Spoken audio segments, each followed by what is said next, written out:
So if this is a Beastmaster 2 and back into like that Ags build because of the 15 talent change, then maybe you just give him a free one thanks to the Elk. So I wonder, because right now, like, this is interesting. Like you said, they played a lot of the Venge in the off lane, but Beastmaster's a KP hero. So have you ever seen a game where they've played the Alchemist though, and mid one hasn't been the one to take that axe? I feel like he's the type that just puts his foot down and says, "No, this is my Aghanim Scepter. You might have amazing heroes in the game that'll be able to use it, but too bad. This is I'm the captain now." yeah. Basically, is what he's looking to say there. So you never know. I mean, I feel like maybe the reason why they didn't do it is because the Bane is such a strong laner. And, you know, if you're going for that wave of terror into the unstable concoction combo, you're going to be able to dodge it out with Nightmare. And then even just the acid spray and the wave of terror, you should be able to steal back a lot of the damage through your brain sap. So maybe just because Bane is so good in the laning stage, they might try and avoid it and go for it in another series. And look how they protected FBZ's Tidehunter too. The Ursa along with the Monkey King band out. So two of arguably the best ways to deal with the Tidehunter. And now you have, like, FBZ is a menace on this hero. And now you're giving him just an amplified, almost free lane in a way. I'm really intrigued to see how SMG now identify that, because they also banned their Slark. So yeah, I was about to say, you know, the three big counters, the Tidehunter removed from the pool. That Kraken Shell, obviously incredibly strong, but they're just going to pick up the Tiny instead. Lots of heroes now that are able to deal magic damage and, you know, potentially force Tidehunter to go into a little bit more of that defensive build. But these picks are just coming thick and fast. The Kunkka most likely going to be there to counter the Tiny, at least in the super early stages. But we've seen, even though we think, okay, well, there's a lot of physical damage against this Tiny, he might have a bit of a rough time. I don't think we've seen a single Tiny lose in the mid lane in recent times. You know, sure, they might lose the match, but in terms of the laning stage, the outplay potential has always been there. and it's still some flexibility. I feel like mid one could definitely play as a position one if they want to. Do you feel like that could be an answer to the Tidehunter safe lane, or are they going to look for a bit different of a hero? Potentially. I mean, I feel like you do. It's weird, right? Because we've seen so many Tinies over the recent days go like just the 1 point into the tree grab, still looking to level up that avalanche and scale with the use of the blink dagger. But I feel like the styles of heroes that Mid One likes to play and the ones that they're really looking to take away from him are the ones that, you know, dive super heavy. Your Monkey Kings, your Bloodseekers, your Slark, you know, that kind of style. And Tiny just doesn't seem like it has quite the same level of sustain and maneuverability, at least until that blink dagger is available. But even then, I feel like Boom, they're seasoned enough that they'll be able to realize the key weaknesses to the hero and try and punish it. So what do you feel like they need to fill the void with on the last pick here for SMG? 5 seconds remaining. The last overall pick, do they? Radiant team pick. Wow, just a Moon Death Prophet. I was going to say a Moon Hero, but I wasn't really feeling the DP quite as much. I mean, it does give you a lot of threat, of course, with the Beastmaster as well for the strong push potential. Bane, not great at being able to defend against, well, Rat, but decent in team fights, which DP is going to be looking for. So I don't hate it. It is a good way that Pango is going to still take damage during the Rolling Thunder as long as you've got that Exorcism out. And Tidehunter and Kunkka, the strength heroes, so the Spirit Siphon's going to get some decent value as well. So it's not a bad pick. But again, we've seen a lot of... I don't think we've seen any Death Prophet ever since that change to the Silence, now that it's the projectile instead of just the instant cast. Lena, choose your hero. Where are they playing this? Position 1 Kunkka, huh? I don't hate that at all. I mean, you get... Could deal with the boars, yeah. I was a huge fan of this DP pickup. Like, I thought it's a Moon staple. You pair it with the Beastmaster. You have a save in the Venge. You take towers incredibly well. Your team fights strong, which they were slightly lacking. So now going for the DP that will enable it a little bit more. Yeah, just decent against the Lena as well, right? Like the Lena just seems like a good overall pick, right? But the DP has strong right-click damage. You're able to use the Crypt Swarm to be able to shove the lane as well, so you're not going to be punished and fall too far behind in the net worth. And you're even able to go for these sneaky plays with your Spirit Siphon. Probably wait until level 3, I would say, just so that you've got the single point in it plus the 2 points in Crypt Swarm. I feel like the fact that, again, we've touched on it a few times, the Light Strike Array now being a 13-second cooldown instead of 10 is going to be a pretty big deal at level 1. It might enable Moon to go for a bit more of these aggressive movements super early on. I can't hide the excitement, man. We get first place, second place, which was good enough. You know, we're getting into the swing of things with TI coming around the corner. It just makes Dota more exciting. Then we get Boom with Tim's joining, and we've got new spectator tools. I'm so excited because we watch so much Dota. And I've seen them briefly. Like, I haven't gone in to the I haven't seen them game. at all. Okay, so they're pretty cool. They're pretty cool. I'm very excited. Like, it's just, again, go. So what is there? There's like smoke indicators. Yep. They're kind of similar to what Pimp Muckle did with Laearth. You can see how many seconds the BKB charge has on it. You can see the Aegis timer. You can see on the net worth, there's a little gold indicator if someone has buyback. Anything else that I'm missing? That's about cheese holder as well, right? At the top underneath their portrait, I think. Oh, I'm so excited. All right, let's jump in. We got to pause so we won't see a lot of things. Dude, look at that. It just looks clean. Again, and all of the graphs have combined together as well, right? Like, there's an option to have how do I do net this? worth, experience, and win probability all combined together. Oh my god. I'm geeking out. Wait, so I can't... Did I unpause? Okay. What can't you do? I'm No, okay. Did I unpause? What's going on? Okay, so I'm going to have to get used to this. Oh, again, because we watch so much Dota, it's just like a nice value of life thing for us as well. And of course, for all the viewers. Let's go. This is... Alright, draft underway. Danog, how are we feeling about this?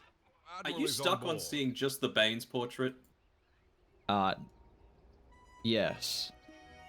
Okay, so I think if you box drag over the unit, you can see their stuff. But if you just use hotkeys, you can't. Valve, please fix. Okay. Alright. Well, I'll just... This will give me an excuse to keep box dragging. I know you're a big fan. Yeah, I've really tried to just use the number keys so my cursor can stay off screen, but now I've got an excuse now. That's okay. Now I got a bit of an excuse. Oh, let's go. This is exciting. Moving around the map though. Even just the double tap doesn't reposition the camera.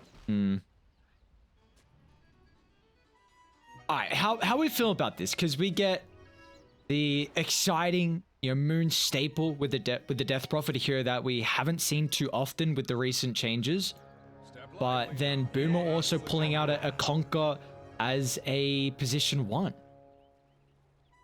The battle begins. You can see how the Conquer pos 1 goes, right? Like, or is Pulse... I was about to say, is he just going to run it in the mid lane anyway? But it doesn't really make too much sense to do that. I mean, against the Beastmaster, it's going to be fine, right? Like, just to be able to deal with the boss somewhat with the Tidebringer. The kill potential, it's kind of there, I suppose. You can look to Nightmare into the Torrent and try and follow up in that way. Don't be a C game without a pause, super early on.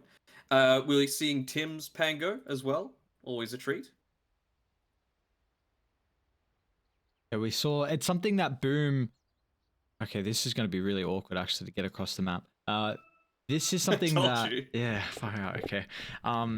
Boom was still running it a lot, of course, when Play Hard was playing with them, so they're, I would imagine, comfortable with at least the play style and what needs to happen with a position 4 Pango, but what do you feel like the weaknesses are the strengths are from either team? In terms of this draft, or in terms of the players that in the draft? I mean, very strong lanes on both sides, to be honest. Probably a little bit more so towards Boom, and then it's the pushing potential that SMG have. So I think it's just going to be around connecting around those exorcisms really effectively. Of course, your level of teamfight impact is going to be reduced quite severely with the new silence change. So, I mean, it's going to rely on a few of these other heroes. If you're able to swap into a silence, for example, that feels like it's going to be a a thing that, of course, SMG are capable of with their high-skilled players, but it increases, or introduces, rather, another layer of complexity to things that, you know, if we're playing at this high level, you've got about 50 other things to worry about. I'm grateful to you.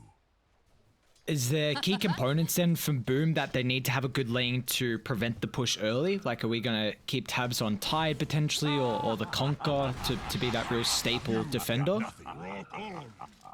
Defending against the push, I mean, you always do have the Conquer, right, who can just X himself, use the Tidebringer to walk forward without giving up too much of his potential HP, but that does also mean that you reduce the has been killed. ability to set up for a lot of these team fights. You know, if the X marks isn't there, you can't TP back to base, you can't refill the bottle. Ooh, CTM nearly able to get off the Nightmare. Never mind. Roger might be dead top. Nice play from Tim's, just sidestepping the tiny aggressive front. Roger will get some space. A lot of time away from the creep wave. Not much missed, however. I believe just one creep, so you're okay with all the resources that we were forced out early.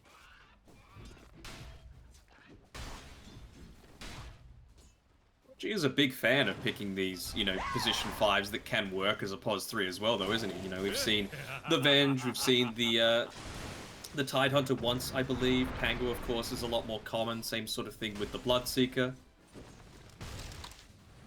Rolling out. How's this? It's cool that they have like another pairing with the Conqueror as well. Also the Bane with that Nightmare. We've seen the Bloodseeker. We've been pretty impressed with at least how they've been able to dominate lanes, and Boom have been a team in particular that have attempted to run it. So I'm excited if they're going to try and make attempts here early on with like the Nightmare into Torrent, but maybe they're just content with trying to get as much farm as possible and not find some of the kills. Did they change the color, you know, for the net worth for Dire? On the graph? Because it, like, did it have a border before? Hang on. Is that the difference? Yeah, man, I don't know. Are you speaking about the graph that has just everything now? No, just like your standard one that's in the top left corner. Yeah, the green and red are different. Yeah. It looks a bit less red, if that makes sense. See, it feels like a brownie red. But that's me with my colorblind. Yeah, I don't know about that. I didn't know about the brownie red. Not as distinctive for me, I think. I can still tell the difference, but you know. But now you're looking at a team with brown and then a team that's green. Very interesting. Mm-hmm. Yep.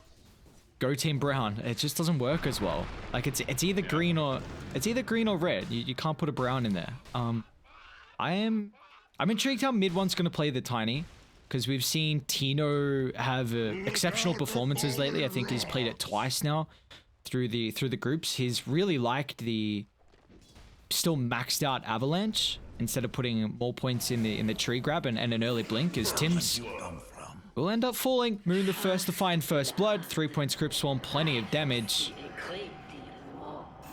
Little surprised that there wasn't any tips going on there, to be honest. You know, we have a few of Tim's ex-teammates playing for SMG right now, most notably KP in more recent times, and even in the lobby I know he was talking about it. KP was the first one there for SMG, and he said, wow, KP's early for once? What a change. Oh, Boon. Oh, they just get the LSA. Should be dead. Hit Dragon Slave. Not enough. Great play with the Fairy Fire. Rogi offers some protection. Yopaj still looking to dive deep under the tower. The Dragon Slave this time was secure with a kill. So a bit of back and forth trade, but Boom's the one to come out on top. Just the font for the fight recap looks a little bit different. Yeah, oh, that's very different. What the heck? Okay. Oh, those are some big changes. I must say this box drag feels a little cartoony, I'll be honest, you know? Maybe it'll take some time to get used to it. Oh, thanks. This box What do you drag reckon about is, the box drag? yeah, no, it's a little... It's no good. We need our double tap to move across the map. It does feel like we've got a very heavy-centric, like, early mid-game from either team. Like, the scaling potential isn't the greatest. Would you favor one team over the other as the game goes ultra late? Step lively now. Your admiral is on board. I mean, DP Super Late is always incredibly strong, right? Like, your Spirit Siphon's just going to get more and more effective as the cores in particular look to beef up more and more, so we should be able to stand on the front lines. That Ink Spell cooldown. So duration apologies, and now Arfu is going to end up falling. Can they take the regen away? So close. They're even looking to set up here on Turret Moon. Yeah, they've got Tim's nearby.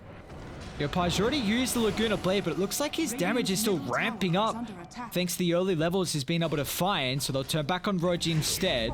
Moon's still pretty survivable, especially with the infused raindrops, but maybe he's stuck around for a little bit too long. Can play around with his mobility to get out of range here for the Dragon Slave, and Tim's doesn't have the damage in the tank. Still has one use of the bottle there on Moon. I thought he might have to be a little bit careful there, but able to get out.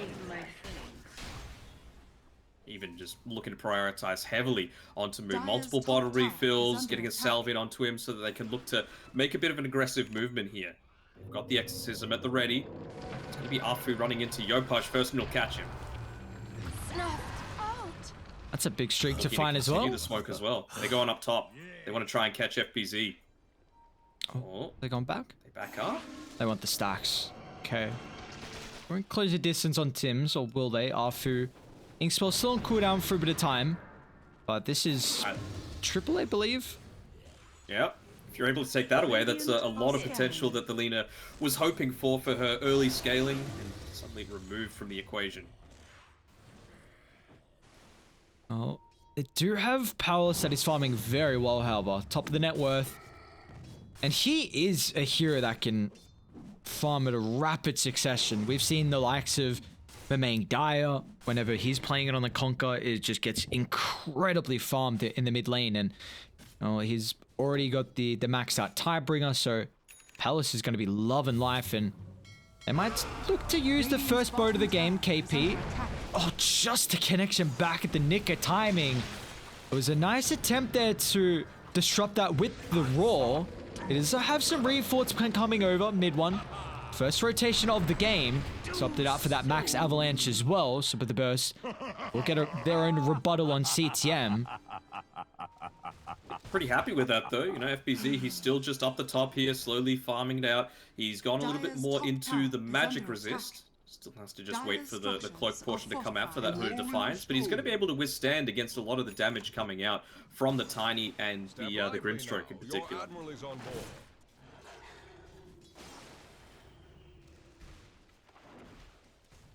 Does look like they're going to continue to play around bottom though. KP has that Roar though.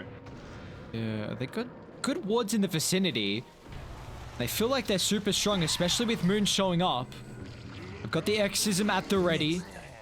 Using it this deep will be unnecessary as Tim's will fall. We're going to look to bring down some extra heroes, although Yopaj actually has to cancel his TP, so maybe opting to put a little bit more pressure on the tier 1 mid and force the rest of SMG to think twice about getting that bottom tower. I think he cancelled it because FBZ cancelled. Got a bit of a brawl around the outpost here. He'll drop the boat combination to clean off the Venge, and we're seeing that Death Prophet currently lacking some extra assistance in regards to the control. He nonetheless can still chase down CTM. The tower, oh, it's enough attributes. CTM's just alive even through the double damage rune as well. Dire's top tower is under attack.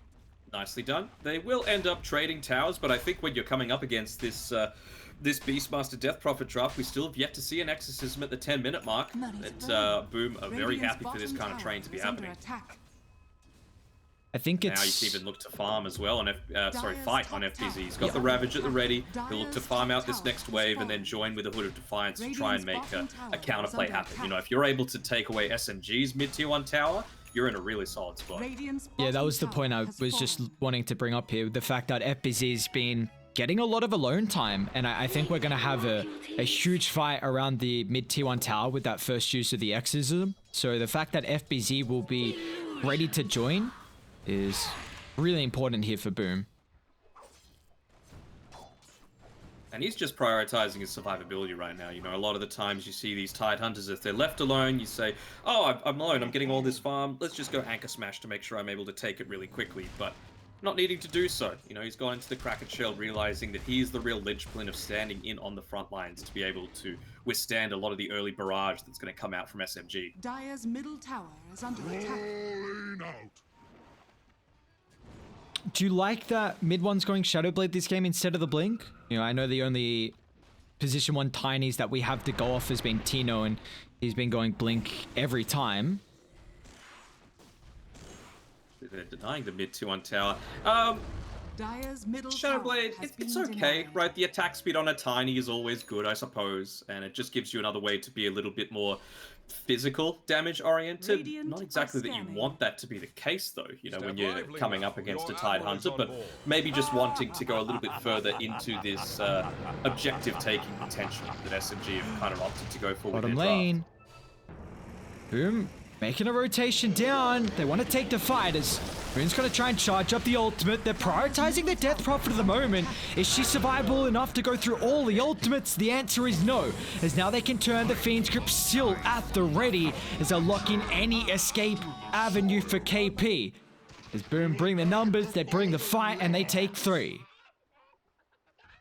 Really like that as well, just wanting to lock out multiple heroes.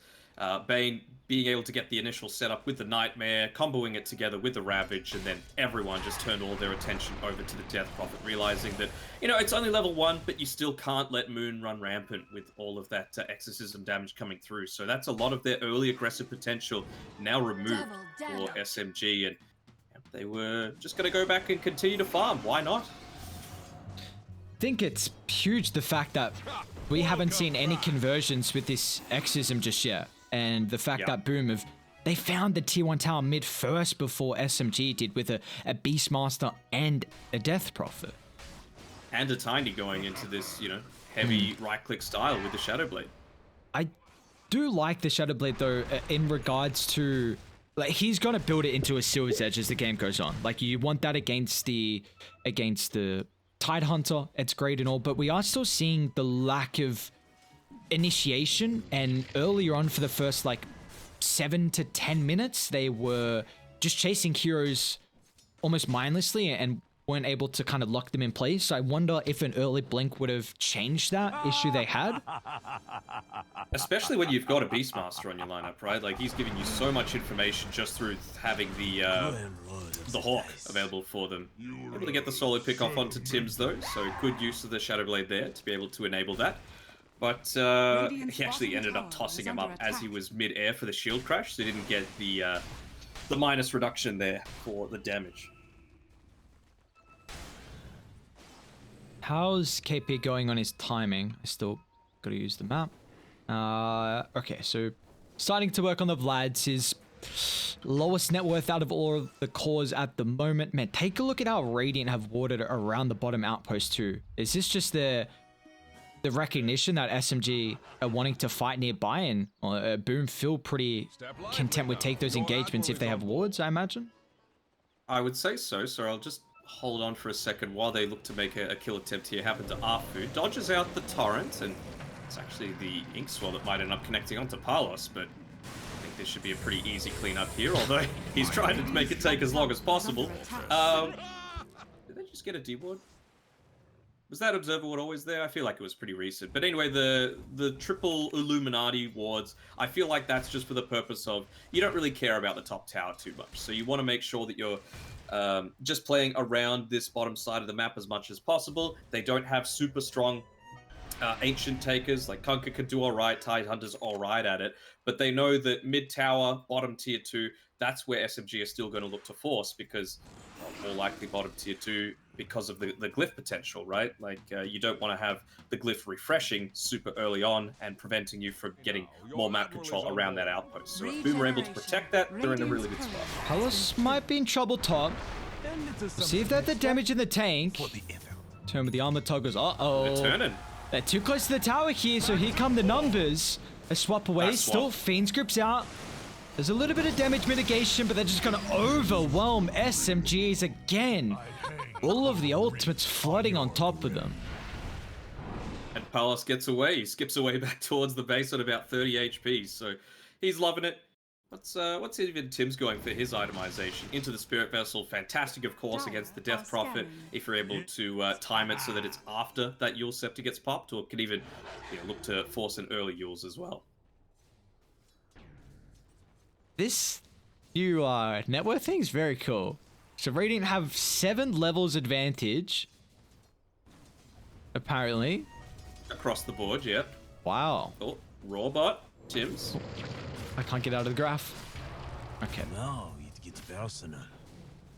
Well, they do have some decent combinations here with Soulbind. The raw missile, you can always opt in to end a single target itemization. So we'll see how that can come into fray. They might. As well. Very true, yeah. I wonder if they look to fight knowing that Ravage is on cooldown. A lot of the other ultimates are about to come back up, but you've got an Arcane for Moon. I'd be surprised if they don't look to use it. It's like they might be considering that. Again, it's around the bottom side of the map, and they've done a great job at getting rid of all of the vision that the Radiant previously had. Most of it. This one, this sneaky one to the side still hasn't been spotted out by the Sentry Ward. So, boom. They're not playing completely blind, but because of their early advantage, as everything gets gone, and it's not a level 2 exorcism. Yeah, but Tidy, it doesn't have the Ravage again, so they're going to focus him down. It's a lot of attention drawn at the moment here. They have to be careful how deep they want to take the fight, as Yopaj now with the BKB completely protected. Moon, is he able to retreat up on the higher ground? Tim somehow still making it forward here. He's super survivable, but is it enough? That's the question. As the look for the backline. Nice Nightmare prevents a lot of the follow-up damage from mid one. Now they've got the Fiend's Grip to lock him in place as well, but the damage, it's not showing at the moment. As the Death Prophet could just force back Palace, which was what they were needing to clean off the Tiny, and the consequence will be shown. As boom, they'll end up losing CTM as well. Beautiful body blocks from KP, giving him no opportunity to make it to the safety of the high ground. Very cheeky and nicely done by SMG, but it did cost them a lot. You know, they're constantly pushing out this exorcism timing. Being unavailable is enormous for them now. So the real question is, for Boom, how are they going to look to respond to this? Will they look to mount an immediate defense? Although FPZ, he has to be careful about showing up too early. He's got Ravage and a couple of heroes up shortly. Oh my lord. But that's not too bad, right? Like, he trusts his survivability, he has the Hood of Defiance, he's able to get away with, of course, the Kraken Shell as well, and because of that, even though they'd used the Glyph previously, Tier 2 Tower still standing. So, sure, you were able to get a few kills, but with that Exorcism still on cooldown for a little bit, they can look to try and re-engage, but of course, with the Arcane Rune used, it's going to be pretty happy to fight continuously. SMG outpost control if they want it. KP as well, very close to the helm of the Overlord, just needs the last component. But Silver Edge done as well. Okay, well, we've seen FBZ be very difficult to bring down. Maybe the damage will come in too fast throughout the next fights, thanks to the Silver's Edge. Step lively now. Your admiral is on board. Going into the Aghanim Scepter on the Tidehunter, which, you know, we've seen it a lot in recent times. I feel like this draft, it's pretty decent as well. You've already got the additional minus armor on the Pangolier. Kunkka, you know, being played in that position 1, you really want to enable it as much as possible. So with the Tidebringer, of course, he's going to be loving that. Radiant are scanning. Palos. Oh no. Okay, sorry. Step lively now. Cautious of faking the jump. Move on to Tim's. They'll do mid lane though. FBZ, Blink Ravage onto 2. They don't have the assistance to protect the Tiny. So mid one's a corner. Now they look to find Arfu. Use of the defensive Soulbind, however. He will get back to safety. A couple ultimates force it. Mid one. He's not down for too long, so I really wouldn't hate to see SMG make a play when he respawns. Yeah, again, Glyph still 2 minutes away, so for me, SMG look to try and make a play. It doesn't really matter whether they do it top or mid. Of course, mid, very important for many things, just being able to access... Oh, did you see that on the right-hand side? Rune spawns runes, top. yeah. Yeah, very nice. Little addition there. But I feel like taking the top tower is good enough. It's low, plus you could still look to converge towards the mid lane, maybe take any Ancients that might have been stacked out, or just tower and Roche. Like, both of those should be very Ooh, actually just going to go straight into Roche with the use of that exorcism previously, and why not? Helm of the Overlords there, the Ancient Black Dragon as well, tanking up a lot of the damage. It will get a pick off the start at least for Boom onto Rogi. Poor old Rogi. It's a hard life to live sometimes, but that's a good old thing called Space Created. So Roche falling incredibly low. Palos doesn't get an opportunity to chuck out the boat, so Moon snags the Age, but still, do they want to continue the fight with SMG? The Exorcism about to expire. They're considering whether this fight is going to be good for them or not, especially without this big ultimate. Death Prophet healed back up. Of course, he's got the second life. Got to keep tabs on mid one and how he can get into the middle of the fight, but it looks like Tiny, he doesn't have a route in. So kill off the first. They'll try and transition for KP next. He's already used the majority of his abilities on KP. So it's not the worst death at all, but still Moon's actually charging forward. They're kiting mid one to an exceptional level here, CTM consistently with this Nightmare. So mid one still finding a little bit of a difficult time to get into the fight. Moon's so survivable though. They'll push back Boom. But FBZ also, you can't go through this, man. Continuing forward, Conquer, very low at the moment. Still mid one hasn't right-clicked anyone. We'll try once again at the last duration. Yopaj swap back. Detection there. He'll get out to safety. Still some heroes behind him. Looks like that'll be all she wrote. As SMG, they cough up the Age's advantage. There will be a 1-for-1 after that. Money to burn. Still very damn even across the board. Again, fantastic job being done there by CTM to make sure that mid one doesn't have any kind of impact in the team fight. 3 bounties, though, that he's standing next to is certainly going to help. I swear that's always SMG. Yeah, they're just never playing on their side of the map. They're always wanting to take the aggression there. And you can see he's queued up the Blink Dagger immediately afterwards saying, look, I'm tired of this position where I can't have any kind of impact in a team fight, because it seemed like at a couple of points, Boom were, looking to clump perhaps a little bit too closely. And mid one, if he had the Blink Dagger, that would have been an amazing combo. But not going to be the case. They wouldn't have taken the Roshan, though, if he didn't have that Silver Edge. The damage wouldn't have quite been there. Is there a team that prefers shorter fights over longer fights at the moment? For now, I mean, longer fights are always going to benefit the Death Prophet, just because you're going to get the full value out of the Exorcism. It still feels like they're a little burst-oriented. We'll see if they get a long fight here.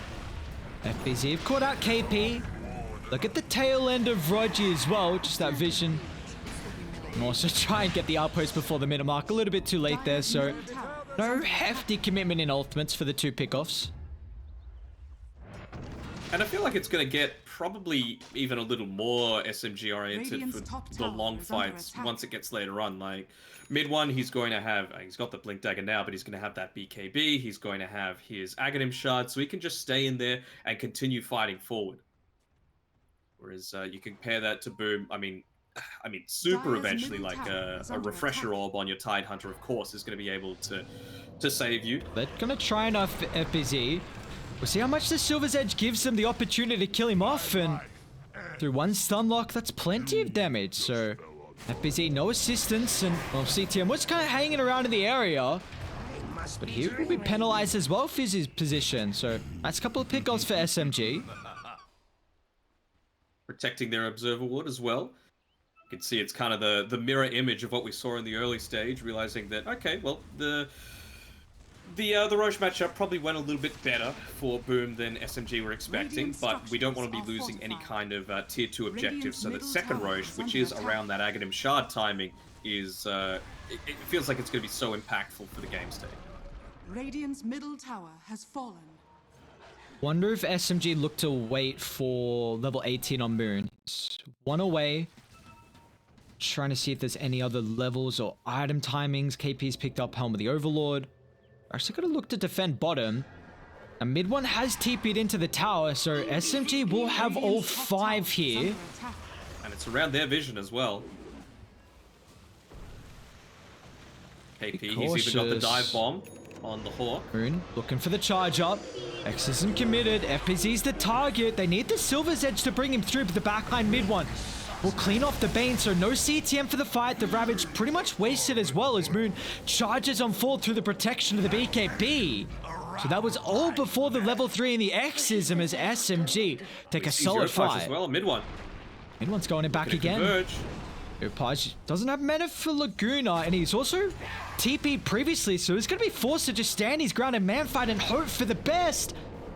Is this out? Is he mobile enough, in fact? Mid one, blink up in a couple seconds. Tree! Oh, of course he crits. I'm sure he would have got the kill anyway, but at least guaranteeing it.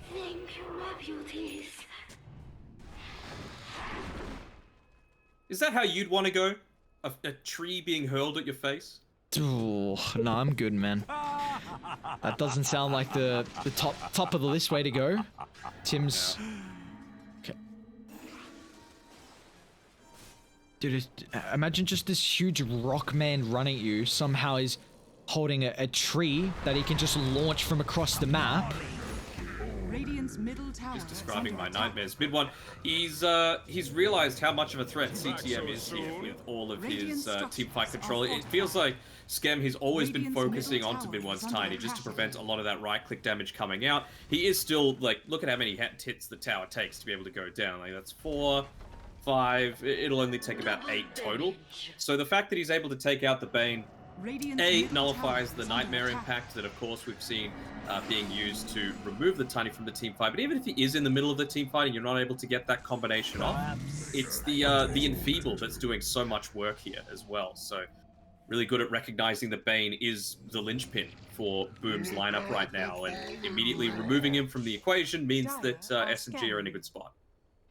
Yeah, we've seen CTM has been using the Nightmare a lot more to just lock back Tiny, and instead of the, you know, often it's nice versus like a defensive factor if they jump in, maybe to kite the Raw for a little bit, or even setting up for like a Torrent or LSA. But the emphasis that CTM was having previously was just to control Tiny. Maybe it'll be a little bit different now, considering mid one has that blink, so he might be forced to switch up at least the playstyle we've seen from him so far. Yeah, he's looking to build into an Aether Lens. I wonder if the Blink Dagger might be a better option, considering how mid one's been playing it quite recently. You know, I just don't think the extra little bit of range that you're going to be provided by that is going to be enough to ensure your survivability. Radiant's middle tower has fallen.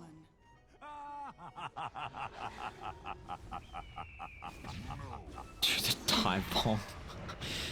Such a funny sound cue. Are they gonna go up high ground? So Moon does have level 3 in ulti. Where's the hell with the Overlord creep that KP has? Has he got one at the moment? I don't think so. Unless it's pushing out another lane. No, not quite. Lena did also just complete swap back straight on top. Beautiful chain lockdown. Palace, no opportunity to bring him down with ease. He doesn't have a buyback as well to look to rejoin the fire. Will answer with a 1-for-1. Rune's gonna rev up the X's and they're diving incredibly deep here. You've got to be cautious as Tims. He can block off the escape avenue. And now with the Tiny, there's no escape. Tim's even gonna jump on forward here, KP. Oh, unfortunately for him as well, he's out of position. Afu. It feels like similarly for Afu, he should probably still go down. The Inkswell coming through from, the movement speed from the Inkswell, not going to be enough to save him. But it feels like they've got a very set game plan as well here on Boom. You know, they want to take out that Vengeful Spirit first to be able to prevent any kind of saves onto the key heroes. And then it's mid one afterwards. You know, if they're able to take him out, that's the key trigger for CTM to look to try and go forward, get that Fiend's grip off, because right now there's really no range way to be able to interrupt the Bane spells if those two heroes are gone. We saw how difficult it was as well just to take the fight in.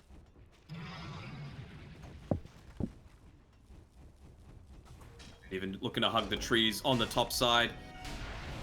That's not going to result in too much as Boom look to push back. They take the mid-tier 2 tower. They could look to go for the outpost control if they wanted to, right before that 30-minute mark. And we can see there with the trusty new inbuilt change, we don't even need to hover our mouse over. We can see that Roshan is 45 seconds away from respawning.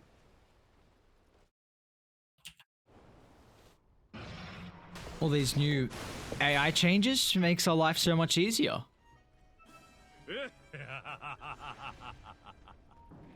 So where's the buyback symbol? It's the gold, the gold like right next to the hero icon on the left. You say that, but the Tiny, it says he has it, but he doesn't. Okay, that I wasn't like, I was just presuming. Oh, me too. Like that's what it looked like on the preview on the website, but it's like, well, it's not actually. Be Dire. careful, here, coming mid on one is not over. in super deep. And mid one will jump on forward. Palos the target. FBZ is going to push them back. You saw the recognition. SMG look to disperse Focusing away mid from one. the area, but they're in trouble. Heroes mid one swap away defensively. They can't stick around though from SMG. They've already lost multiple heroes, and Yopaj going to make it a third on the deck as well as Roji. The inevitable will come. 4 down, lead it straight into Roche. That was keen as by mid one looking to go forward. You know, it's probably the one place on the map that they have decent control around is that Roche pit. You know, towards the north side, of course, but also around that key point of the triangle. And the positioning on Boom was great. You know, looking to be there for any kind of counter initiations. Even CTM just looking to hide himself onto the left-hand side. They know that they didn't have any vision around from the Dire side, so he would be safe in that little nook near the secret shop. Yeah, that's quite the fight.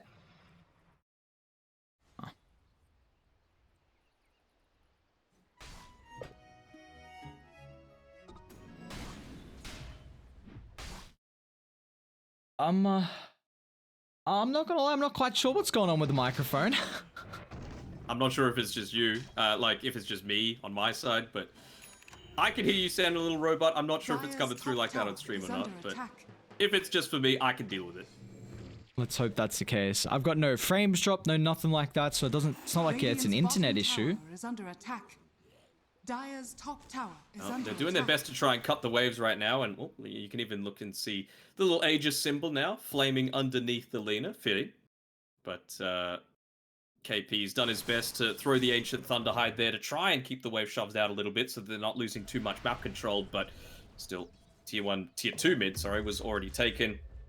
And they've been able to get SMG pushed back to their side of the map for a change. This is a huge advantage that Boom now have. Giving the Ages over to Yopaj. They're actually still looking to protect their wards across the map. Roji working on the Aghanims, but just further delaying that one. Paj is top of the net worth. Level 23. Do they want to take the fight on SMG? Mid one. He's actually going to run into Tim's in the river, but he does have Aeon Disc. See if this is going to be enough to get him to safety. In fact, we're looking to pop it. He's got the Ravage. Set the ready. Here. Blink's on cooldown as well. They'll target through Arfu and mid one. But mid one feels content, which is to turn it back around and look to beat on top of FBZ, so he's forced to pop the Ravage. Incredibly defensive, but it does give a little bit of time for Boom to show up as well. Simultaneously, they've dealt with the Ages, in fact. Boom. Later stages here with the Exorcism. Yopaj still incredibly deep as well. He's got the BKB left in the arsenal, but he's in a compromised position as mid one's able to get straight on top of him. But a BKB, they're going to look to turn still. Gives him enough space to retreat. They've got to think otherwise now if they want to stick around. It looks like Roji, after the respawn, he'll go back once again into the grave. Able to get away on the important heroes though. Mid one was dropping so low at several points. KP only able to get away from a quick blink reaction time, and even Boon towards the end there. He'll heal back up to full with the use of the Exorcism, but he continuing to push on forward. And this is of course the power of the Lena, just shotgunning in, machine gunning in. This is like an artillery coming in from the back lines. Step lively now. Your admiral is on board. What do you feel like have been the biggest issues right now for SMG through the past couple of fights? Is it just, maybe some of the heroes they're not able to jump and burst down, or it's more the fact that Boom are actually starting to fight? I think it's around some of that surprise potential, right? Like the Aeon Disc was pretty recently picked up there by Tim's, so mid one didn't have all of the information. They made sure to protect their wards quite heavily so that SMG didn't have that at their disposal. It's going to be an early-ish BKB usage here by Palos, but that's the other factor, right? You've always been having the turnaround potential. Yopaj, obviously with the Aegis, didn't need to pop his BKB until that secondary initiation by mid one, and he just feels so damn survivable right now with the Paladin sword. Dire's bottom tower is under attack. I mean, mid one is working on the nullifier, so I guess it's going to give you an easier way to deal with the supports. That seems like that's his job right now. Get the Bane, get the Pango. From there, we'll see if they can then play around with their ultimates just to have these longer drawn out fights. I feel like it's also gonna come down to the factor if they can survive through the Ravage and all of the damage that Lina can provide through that duration.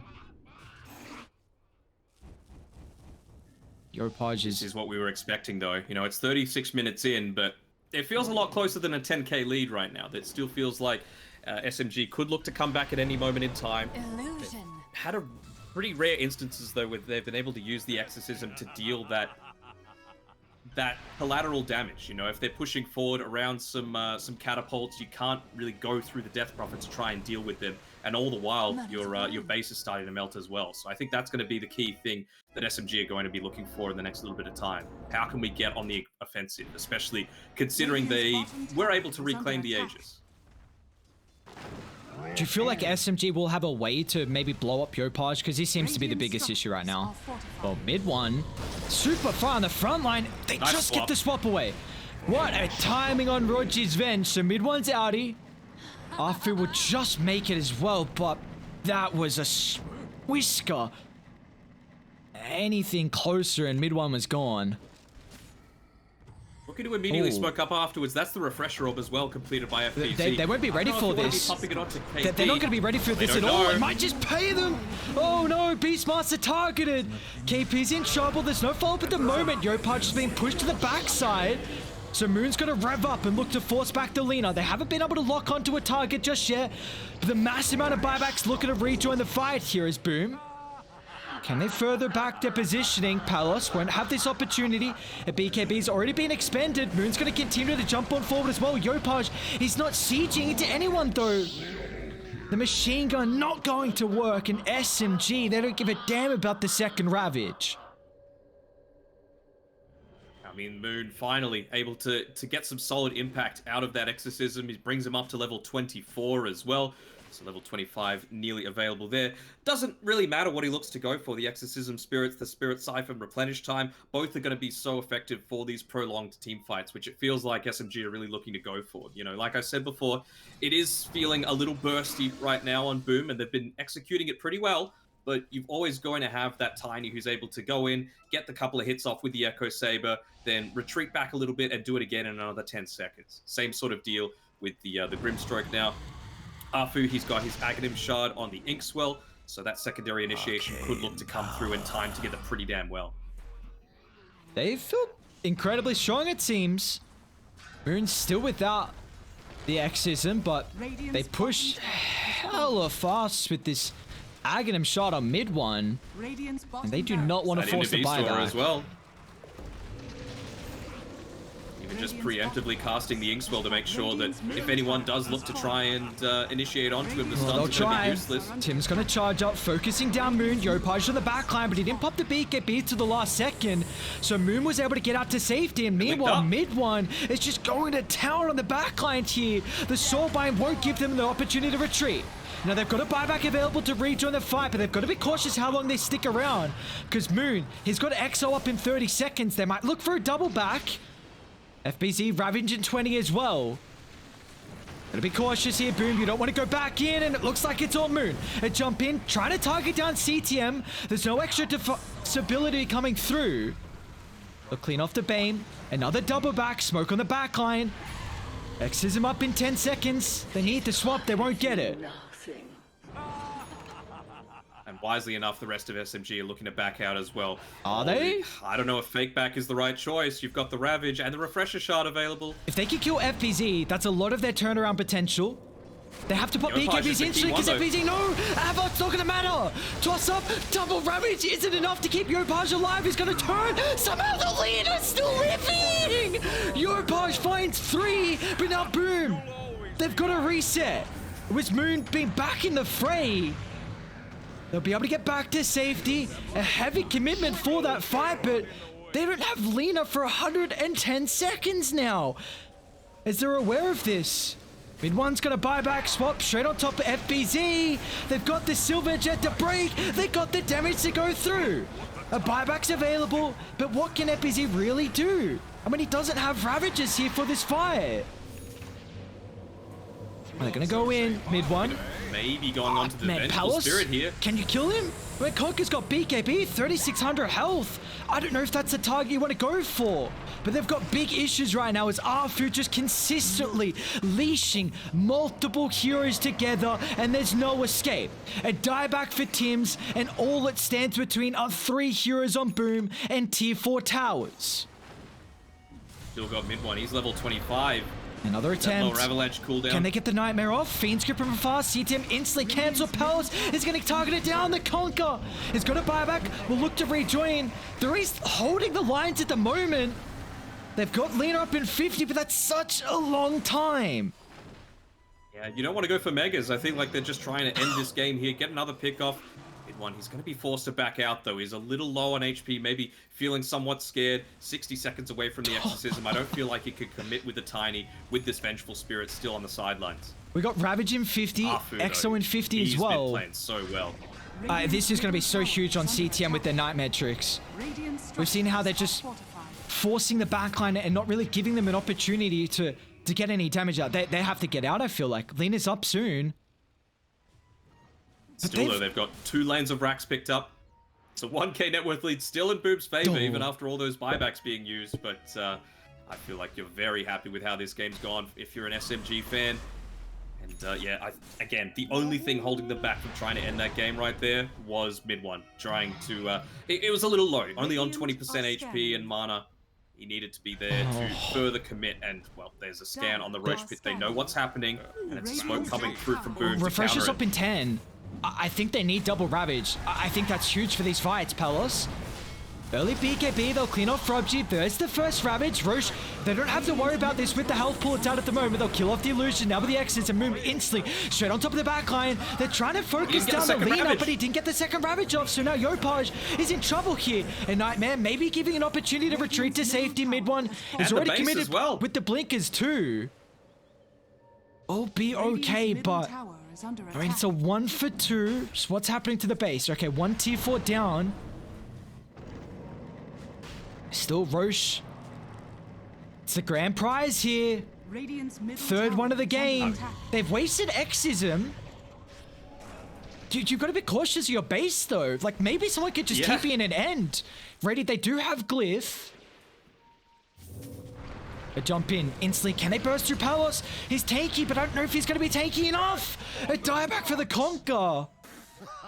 Yeah, they made that attempt as soon as they saw Tims was back defending. It was a 4v2 situation. Sorry, 3v2 situation, but that was enough for them to be able to take that one out there. And mid one, they're going to look to further commit on into this Roche. This is the one with the Aghanim Scepter as well. Keep that over too. No. Radiant's middle tower has fallen. This one's over. I mean, Yopaj, he's everyone's idol. I don't know if he can pull it off. They've got Glyph, Throne exposed. This would be a miracle.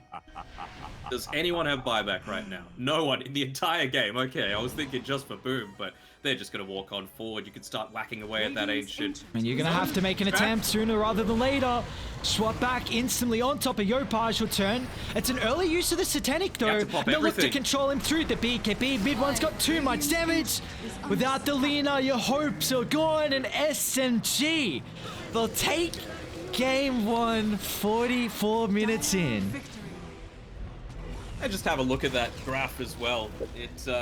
It was some peaks and valleys. It was Bitcoin over the last few months, but at the end of the day, SMG made the right investments into their push. And hell, even mid one being that tanky beast on the front lines, that decision not to go into the Blink Dagger first cost them in a fight or two. But the Silver Edge was just way too much to handle towards the later stages of the game. And even just changing up their target prioritization, wanting to go for CTM's Bane first. And that won them a few key team fights that allowed them to take that game out. Yeah, we saw for a while that there were huge issues there with how the Bane was being able to just control mid one. Like he couldn't right click anyone. There was, you were playing off the back of really just FBZ and Yopaj, but man, Moon, on his comfort hero like the DP, he played this game exceptionally well. With what he was doing in fights, just pushing back Yopaj.